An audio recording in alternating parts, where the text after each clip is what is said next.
Okey, untuk video kali ni Amin ada satu unit Honda Odyssey, yang ni adalah RC1 dengan spek Absolute EX geng. Okey, siap dengan Honda Sensing. Yang ni adalah tahun 2022 geng. Tahun 2022, sangat latest. Okey, dia datang dengan grade 4.5. Dia punya mileage baru 13,000 geng. Mileage dia cukup rendah, 13,000 sahaja. Condition memang mantul. Datang dengan warna putih macam ni, memang sangat padu.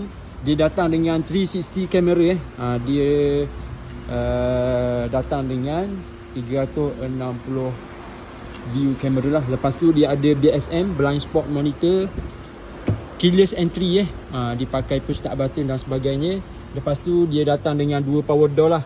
Ada pre-crash, ada lane keep assist, ada power boot sekali. Okey, ada eco mode.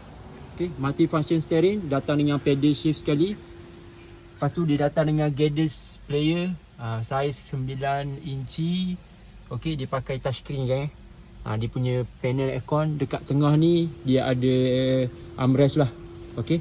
Dia datang dengan seat semi leather seat. Memang padu kan. Condition memang sangat puas hati. Yang mana berminat mencari MPV 7 seater, yang ni adalah pilihan yang terbaik lah, sebab dia datang dengan enjin 2.4 geng. Cukup power Odyssey ni dia datang dengan enjin 2.4 liter lah. Okay, so yang mana berminat mencari MPV, Amin ada satu unit ni, baru je, stok baru sampai. Apa-apa boleh Roger. Okay, Assalamualaikum.